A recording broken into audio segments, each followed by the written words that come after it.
Hello everyone. तो हम लोग SBI PO mains previous year में पूछे गए बहुत मजेदार क्वेश्चन को आज सॉल्व करेंगे। ये आपका शेयर मार्केट पे बेस है, ठीक है। तो जो लोग शेयर में ट्रेडिंग करते होंगे उसको पता होता होगा, ठीक है। सबसे पहले क्या होता है भाई, शेयर मार्केट ओपन होता है, ठीक है। फिर end of the day close हो जाता है। अब बीच में जैसे कोई शेयर है उसका वैल्यू क्या होता है, हाई जाता है, फिर लो जाता है, ठीक है। तो इसमें हम लोग को वही स्टडी करके, देखो ग्राफ है उसको स्टडी करके अच्छे से क्वेश्चन को आंसर करना है। तो ये क्वेश्चन बहुत अच्छा क्वेश्चन है, एसबीआई पीओ मेंस में पूछा गया था, ठीक है। तो बहुत मतलब कॉमन सेंस लगाने वाला क्वेश्चन है, बन जाएगा लेकिन थोड़ा कॉमन सेंस लगाना है। बहुत मजेदार क्वेश्चन है, चलो इसको सॉल्व करते हैं। तो देखो डायरेक्शन को पढ़ लेते, क्या बोल रहा है, study the chart given below carefully and answer the following question. OHLC, open high low close. मतलब शेयर मार्केट ओपन होता है, फिर end of the day close होता है, उसके बीच जो शेयर का प्राइस है हाई होता है लो होता है, उसका इन्फॉर्मेशन दिया गया है, ठीक है, चार्ट में। Regarding trading in stock of A company x, कोई कंपनी एक्स है उसका जो स्टॉक है वो ट्रेडिंग में है, ठीक है। और 5 डिफरेंट डे में ट्रेडिंग होता है, मंडे, ट्यूसडे, वेडनेसडे, थर्सडे और फ्राइडे, ठीक है। अब देखो ये दिया गया है ग्रीन और रेड, ये क्या है भाई, तो नोट दिया गया है, इसको अच्छे से पढ़ लो। रेड कैंडल, रेड कैंडल क्या है भाई, ये जो है आपका रेड कैंडल है, ठीक है। रेड कैंडल जो ये बना हुआ है रो रेड कैंडल है। इसमें जो है top and bottom and represents opening and closing value of the share respectively of a particular day. मतलब इसमें जो है टॉप एंड है वो दिखा रहा है आपको ओपनिंग वैल्यू शेयर का प्राइस, ठीक है। और क्लोजिंग क्या दिखा रहा है, जो उसका बॉटम एंड है ये क्या दिखाता है, उसका क्लोजिंग वैल्यू, ठीक है, किसी भी शेयर का। और ग्रीन कैंडल है मेरा, देखो ग्रीन कैंडल ये है ना, ग्रीन कैंडल में उल्टा है, उसमें जो टॉप एंड है वो दिखा रहा है क्लोजिंग और जो बॉटम एंड है वो दिखा रहा है opening value of the share, ठीक है। तो ये ध्यान से देखना। इसके अलावा vertical line represent highest and lowest value of the share of a particular day. अब देख रहे हो एक वर्टिकल लाइन भी है, ये जो है आपका वर्टिकल लाइन है ना, ये शेयर का लो और हाई वैल्यू दिखा रहा है पर्टिकुलर डे में, ठीक है। तो अब हमें सारा इन्फॉर्मेशन पता चल गया है, पढ़ लिया है क्वेश्चन को अच्छे से। अब हम लोग को क्या करना पड़ेगा भाई, इसका जो इन्फॉर्मेशन है उसको नोट करना पड़ेगा।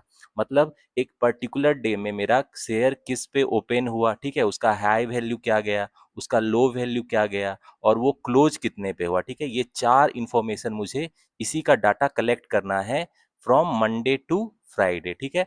उसके बाद हम लोग क्वेश्चन पे मूव करेंगे। तो अब देखना मैं ये डाटा कैसे कलेक्ट करता हूँ।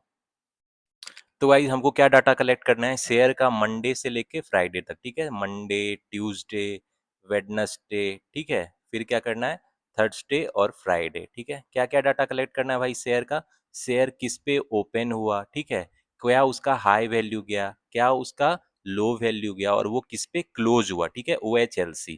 तो ध्यान से देखना, मंडे को देखते हैं। अब हमारा स्ट्रेट लाइन क्या बता रहा है भाई, vertical line represent highest and lowest value of share, ठीक है। मतलब हाई एंड लो बता रहा है। तो सबसे पहले वर्टिकल लाइन को देख लेते हैं, मंडे को देखो। इसका जो है हाईएस्ट वैल्यू क्या है, मतलब शेयर का जो हाई वैल्यू है वो क्या गया है, 900 गया है। क्योंकि ये जो बीच है गैप है 100 है, उसमें 4 खाना यानी ईच खाना 50 का है ना।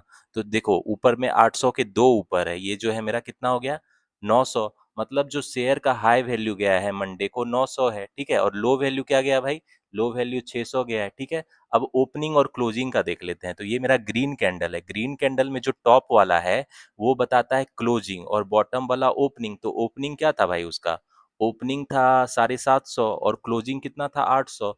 तो ओपनिंग था 750 और क्लोजिंग कितना है 800। तो ध्यान से डाटा कलेक्ट करना। ट्यूसडे को देखते हैं, मेरा वर्टिकल लाइन क्या बता रहा है, 1000 हाई वैल्यू है और 600 लो वैल्यू है, ठीक है। 1000 हाई वैल्यू है, 600 लो वैल्यू है। अब ओपनिंग और क्लोजिंग देखते हैं, ये मेरा रेड वाला कैंडल है, ठीक है। इसमें जो टॉप एंड है वो बताता है ओपनिंग, ठीक है। तो टॉप एंड ओपनिंग बता रहा है 800 पे ओपन हुआ है और क्लोज कितने पे हुआ है भाई, क्लोज 700 पे हुआ है, ठीक है। तो ओपन जो है ये 800 पे हुआ है और क्लोज कितने पे हुआ है, 700 पे हुआ है, ठीक है। अब देखते हैं हम लोग वेडनेसडे का। तो वेडनेसडे में देखो भाई वर्टिकल लाइन का 1000 और कितने पे है, ये जो है आपको 650 पे है, ठीक है। 1000 जो है इसका हाई है और 650 क्या है, लो है। अब देख लेते हैं ओपनिंग और क्लोजिंग वैल्यू। तो फिर से देखो ये क्या है मेरा, ये जो है ग्रीन कैंडल है और ग्रीन कैंडल में टॉप बताता है क्लोजिंग। मतलब क्लोज कितने पे हुआ था, ये क्लोज हुआ था 950 पे और ओपन हुआ था कितने पे भाई, 700 पे, ठीक है। तो मतलब क्लो ओपन हुआ था, एक बार फिर से देख लो, इसमें जो है मेरा ग्रीन कैंडल है, टॉप बताता है क्लोजिंग और बॉटम बताता है क्या मेरा ओपनिंग। तो ओपन कितने पे हुआ था, 700 पे हुआ था, क्लोज कितने पे हो रहा है, 950 पे, ठीक है। तो ओपन 700 पे हुआ था, क्लोज 950 पे, ठीक है। तो ध्यान से डाटा कलेक्ट करना। थर्सडे को देख लेते हैं। अब देखो थर्सडे को मेरा क्या है, थर्सडे को मेरा मतलब लाइन नहीं दिख रहा है, मतलब वो नहीं पता है कि हाई और लो क्या है, बस ये पता है ओपनिंग और क्लोज वैल्यू, ठीक है। तो रेड कैंडल है फिर से, तो टॉप वाला बताएगा ओपनिंग, ओपन कितने पे हुआ था भाई 950 पे, और क्लोज कितने पे हुआ था भाई 800 पे, ठीक है। जो डाटा दिया है उसी को नोट कर लेते हैं। अब फ्राइडे को देख लेते हैं। फ्राइडे को फिर से मेरा क्या है भाई, ये जो है ग्रीन कैंडल है, टॉप बताएगा क्लोजिंग और बॉटम बताएगा ओपनिंग। 800 पे ओपन हुआ था और जो मेरा मतलब क्लोज हुआ है वो 1100 पे हुआ है, ठीक है। 800 पे ओपन हुआ था और क्लोज कितना पे हुआ है 1100 पे हुआ है। अब इसमें वर्टिकल लाइन तो है, वर्टिकल लाइन हाई कितना गया है 1200 और लो कितना है इसका, ये 650 है, ठीक है। तो हाई कितना गया है 1200 और लो कितना है 650। तो मुझे इतना डाटा पता चल गया। अब हम लोग क्वेश्चन पे आते हैं, ठीक है। तो गाइज मेरे पास डाटा आ गया है मंडे से फ्राइडे का, मतलब शेयर जो है किस पे ओपन हुआ, फिर किस पे क्लोज हुआ, और उस शेयर का उस पर्टिकुलर डे में क्या हाई वैल्यू रहा, क्या लो वैल्यू रहा, ठीक है। थर्सडे का हाई एंड लो वैल्यू नहीं पता है क्योंकि वर्टिकल लाइन नहीं दिया गया था, ठीक है। तो अब क्वेश्चन में जो इन्फॉर्मेशन दिया गया उसको यूज करके हम लोग सॉल्व करेंगे। तो पहला क्वेश्चन पे आते हैं भाई। कह रहा है फॉर हाउ मेनी इंस्टेंसेस, मतलब कितनी बार ग्राफ में the difference between opening value and highest value of the stock for the day is more than 23.4/9% the opening value of the stock of that day. मतलब कितने बार graph में जो है मेरा ओपनिंग वैल्यू ओ एंड हाईएस्ट वैल्यू जो है उसका जो मतलब डिफरेंस का परसेंटेज है वो 23.4/9% से क्या है, मतलब ज्यादा है, ठीक है। तो अब हम लोग देख लेंगे भाई, मंडे को देख लेते हैं। मंडे को मेरा क्या है, जो हाईएस्ट वैल्यू है और ओपनिंग वैल्यू है उसका कितना ज्यादा है वो देख लेते हैं। तो ये 900 माइनस 750/750 गुना 100 हो जाएगा, यानी 150 बार यानी ये कितना हो जाएगा 20% हो जाएगा। 20% क्या है, मोर है। अब देख लेते हैं ट्यूसडे को, देख लेते हैं भाई ट्यूसडे को क्या है मेरा ये डाटा। ट्यूसडे को देखो हाईएस्ट कितना गया था शेयर 1000 और ओपनिंग 8000 था, तो कितना हो जाएगा 1000 माइनस 800/800 गुना 100 हो जाएगा, ठीक है। तो यानी 200 400 यानी ये 25% क्या है, मोर है, ठीक है। अब इसी तरह वेडनेसडे को देख लेंगे भाई, शेयर का जो हाईएस्ट वैल्यू था वो कितना था भाई, देखो 1000 है और ओपनिंग इसका जो है ओपनिंग 700 पे हुआ था, ठीक है। तो जो हाई वैल्यू है कितना ज्यादा है ओपनिंग से, 1000 माइनस 700/700 गुना 100 यानी 300/700। तो यानी कितना हो गया ये कितना हो गया आपको, ये हो गया 300/7 हो गया ना। तो यानी कितना हो गया बोल सकते हैं 6/7% मोर है, ठीक है। इसी तरह फटाफट थर्सडे और फ्राइडे का भी देख लेते हैं भाई। तो थर्सडे का आप देखो, थर्सडे को देख लेते हैं। थर्सडे को मेरा क्या है भाई, तो देखो थर्सडे को जो है ये मुझे हाई वैल्यू नहीं दिया, मतलब वो वर्टिकल लाइन जो है वो नहीं है। तो मतलब क्या हुआ मेरा हाई वैल्यू कितना रहेगा, जो ओपनिंग वैल्यू था वही रहेगा ना हाई वैल्यू, ठीक है। तो ये ध्यान में रखना, थोड़ा कॉन्सेप्ट है यहाँ पे। तो मेरा चेंज क्या हो जाएगा, चेंज तो जीरो हो जाएगा क्योंकि जो ओपनिंग वैल्यू हाई वैल्यू दोनों सेम है। तो यानी ये कितना हो गया चेंज, कितना परसेंट, तो जीरो हो गया, ठीक है। तो ये 0% हो गया। अब फ्राइडे को देख लेते हैं लास्ट में, ये इसका कितना इंक्रीज है भाई, जो इसका ओपनिंग वैल्यू शेयर और हाई वैल्यू ऑफ शेयर का कितना ज्यादा है, ठीक है। तो 1200 है, ये हाई वैल्यू है और 800 ओपन वैल्यू है। तो 1200 माइनस 800/800 गुना 100 हो जाएगा, यानी ये कितना हो जाएगा 50% मोर हो जाएगा ना। तो क्वेश्चन में कह रहा है कि कितना बार ग्राफ में जो है वैल्यू 23.4/9% से ज्यादा रहा। तो देखो इसमें तो नहीं है, ये एक हो गया, ठीक है, दो हो गया, इसमें तो नहीं है, और ये 3 हो गया। मतलब 3 दिन जो है 3 डेज में जो है वो गिवन जो मतलब इंक्रीज है हाई वैल्यू का ओपनिंग वैल्यू से 23.4/9% से ज्यादा है। तो क्या हो जाएगा इसमें answer, C will be the answer. तो गाइस जब आते हैं सेकेंड क्वेश्चन में, देखो कह रहा है इसमें ना individual purchase 1234 unit of share eight lowest price of day on Monday. तो एक आदमी है 1234 शेयर लेता है, ठीक है। कितना लेता है भाई 1234 यूनिट्स लेता है कोई शेयर का eight lowest price on Monday. तो मंडे को मेरा लोएस्ट प्राइस कितना है भाई 600 है। मतलब इतना यूनिट इसको कितना में पड़ गया, इतना गुना 600 कर देंगे तो ये कितना हो जाएगा आपको, ये हो जाएगा ₹740,400, ठीक है, ठीक है, इतना हो जाएगा। अब क्या कह रहा है कि and sold them on Thursday at highest price of that day, और इसको ये थर्सडे को हाईएस्ट प्राइस पे बेच जाता है। तो हाईएस्ट प्राइस थर्सडे को तो 950 ही है ना, ठीक है। तो ये ध्यान में रखना। तो कह रहा है कि find the difference in profit by loss percent if he sells is entire stock on Friday at closing price instead of Thursday. अगर वो फ्राइडे के क्लोजिंग प्राइस पे बेचेगा यानी 1100, मतलब 1100 पे बेचेगा, बजाय किसके भाई, ये जो है आपका थर्सडे के जो उसका वो है मतलब थर्सडे का जो हाईएस्ट प्राइस है उसके बजाय ये अगर फ्राइडे को बेचेगा तो इसका कितना परसेंट मतलब प्रॉफिट में डिफरेंस होगा। तो रिक्वायर्ड डिफरेंस क्या हो जाएगा भाई? रिक्वायर्ड डिफरेंस क्या हो जाएगा? जब वो फ्राइडे के क्लोजिंग प्राइस पे बेचेगा तो रिक्वायर्ड डिफरेंस क्या हो जाएगा? तो देखो फ्राइडे को तो क्लोजिंग प्राइस 1100 है ना, ठीक है, तो 1100 हो गया, और जो थर्सडे को था हाई वैल्यू 950 है, ये हो जाएगा इंटू 1234, इतना ही हो जाएगा ना शेयर का प्राइस। तो शेयर तो इतना यूनिट ही ले रहा है, और डिवाइडेड बाई उसका जो ओरिजिनल में कितना उसको पड़ा, 740 400, इतना पड़ा ना, इंटू 100, यही हो जाएगा ना required difference in profit by loss. और ये देखो प्लस साइन है तो प्रॉफिट होगा उसको, ठीक है, क्योंकि वो जो बेच रहा है फ्राइडे को एंड में वो हायर वैल्यू है कंपेयर टू द थर्सडे, ठीक है।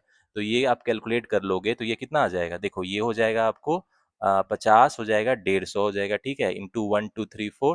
तो ये आप कैलकुलेट करोगे तो 25% आ जाएगा, ठीक है। मतलब उसको कितना प्रॉफिट होगा, 25% पे, अगर वो फ्राइडे के क्लोजिंग प्राइस पे बेचेगा बजाय कि थर्सडे के हाई प्राइस पे, तो उसको जो फायदा होगा कितना होगा उस शेयर बेचने पे, 25%। ई विल बी द आंसर। तो गाइस जब आते हैं इसके थर्ड क्वेश्चन है, ये भी मजेदार क्वेश्चन है। देखो इसमें कह रहा है if an individual sells an equal amount of share on Monday at lowest price, Tuesday at closing price, Wednesday at highest price, Thursday at lowest price, Friday at highest price, then on which day the profit obtained was maximum, ठीक है। On each day share were purchased at opening price of that day. तो एक आदमी है जो opening price है उस पे शेयर लेता है और उसको बेचता है मंडे को लोएस्ट प्राइस, ट्यूसडे को क्लोजिंग प्राइस, ठीक है, मंडे को ये बेचता है लोएस्ट प्राइस, तो मंडे को लोएस्ट प्राइस क्या है भाई, 600, और ट्यूसडे को जो है बेचता है क्लोजिंग प्राइस, तो क्लोजिंग प्राइस क्या है, 700, ठीक है। वेडनेसडे को हाईएस्ट प्राइस पे बेचता है तो हाईएस्ट प्राइस क्या है, 1000, ठीक है, और थर्सडे को लोएस्ट प्राइस पे बेचता है तो लोएस्ट प्राइस क्या है, 800, ठीक है, और जो है फ्राइडे को किस पे बेचता है भाई, ये फ्राइडे को हाईएस्ट प्राइस पे बेचता है तो हाईएस्ट प्राइस क्या है मेरा, 1200, ठीक है। और शेयर को ये बाय किस पे करता है, जो ओपनिंग जो इसका मतलब शेयर का होता है उस पे ये बाय करता है। तो किस दिन इसका प्रॉफिट मैक्सिमम है भाई, तो देख लो मंडे को इसका कितना प्रॉफिट हो जाएगा, 750 पे बाय किया था और बेच कितना रहा है, 600 पे, मतलब उसको 150 का क्या हो गया, लॉस हो गया, माइनस 150 लॉस हो गया। ट्यूसडे को ये बाय किया था 800 पे, बेच रहा है 700 पे, फिर इसको कितना 100 का लॉस हो गया ना। वेडनेसडे को 700 रुपया में बाय किया, 1000 में बेच रहा है, मतलब 300 का प्रॉफिट हो गया। अब जो ये जो थर्सडे को है 950 में बाय किया, 800 में बेच रहा है, मतलब क्या हुआ, 150 का लॉस हो गया। और फ्राइडे को 800 में मतलब बाई किया और बेच रहा है 1200 में, मतलब क्या हुआ, 400 को प्रॉफिट हो गया। मतलब मैक्सिमम प्रॉफिट उसको फ्राइडे को हुआ ना, तो यही तो पूछ रहा है, तो क्या हो जाएगा मेरा, E Friday will be the answer. तो गाइज इसका फोर्थ नंबर क्वेश्चन आपके होमवर्क के लिए, मुझे कमेंट सेक्शन में इस क्वेश्चन का आंसर बताओ, और मेक श्योर आप इस क्वेश्चन को फास्ट बनाना क्योंकि डाटा आपके पास ऑलरेडी कलेक्टेड है, ठीक है। डाटा तो आपको पता है ना, मंडे से फ्राइडे इसका ओपनिंग वैल्यू क्या है, हाई वैल्यू क्या है, लो वैल्यू क्या है, क्लोजिंग वैल्यू क्या है, ठीक है। तो देख लो क्वेश्चन में क्या पूछ रहा है, इस क्वेश्चन का मुझे आंसर बताओ। तो गाइज ये बहुत खूबसूरत क्वेश्चन था शेयर मार्केट पे, ठीक है। तो इसमें थोड़ा सावधानी से देखना था क्योंकि ये जो कैंडल है, ग्रीन कैंडल रेड कैंडल, इसमें जो ओपनिंग क्लोजिंग का वैल्यू है अलग है, ठीक है। एक में टॉप एंड ओपनिंग बताता है, एक में बॉटम एंड ओपनिंग बताता है, ठीक है। और वर्टिकल लाइन जो है बताता है शेयर का हाई प्राइस और लो प्राइस उस पर्टिकुलर डे में, ठीक है। अब जो है एक दिन थर्सडे के दिन वो लाइन नहीं दिया गया है, तो मतलब ये समझ लेना है कि जो ओपनिंग वैल्यू क्लोज वैल्यू होगा वही हमारा क्या होगा, हाई एंड लो होगा। तो ये थोड़ा कॉमन सेंस यूज करना। तो बहुत मजेदार क्वेश्चन था, होपफुली आपको मजा आया होगा। तो देख रहे हो शेयर मार्केट का भी क्वेश्चन का कॉन्सेप्ट पता होना चाहिए थोड़ा, वो आपको हेल्प करता है क्वेश्चन बनाने में। तो गाइज होपफुली आपको ये SBI PO mains previous year question बनाने में मजा आया होगा। इस तरह के एसबीआई पीओ 2026 में भी इस बार इस तरह के सवाल पूछे जा सकते हैं, ठीक है, जो देखने में खतरनाक लगेंगे लेकिन देख रहे हो कितना इजीली बन गया। तो गाइज आने वाले टाइम में इस तरह की और वीडियो आएगी, मेंस की जितनी मतलब न्यू पैटर्न क्वेश्चन है वो मैं आपको प्रैक्टिस कराऊंगा, जिससे रियल एग्जाम के पहले आप फुल कॉन्फिडेंस होके जाओगे, ठीक है। और इस बार मेंस प्री दोनों में क्वांट सेक्शन में अच्छा स्कोर करोगे ही करोगे, ठीक है। तो गाइज चलो मिलते हैं नेक्स्ट वीडियो में, तब तक अच्छे से पढ़ाई करो। अब तो 1 महीने का टाइम रह गया लगभग, तो अब पूरा दम लगा लो, ठीक है, अपना 100% से भी ज़्यादा एफर्ट लगाओ, ठीक है। सो गाइज मिलते हैं नेक्स्ट वीडियो में।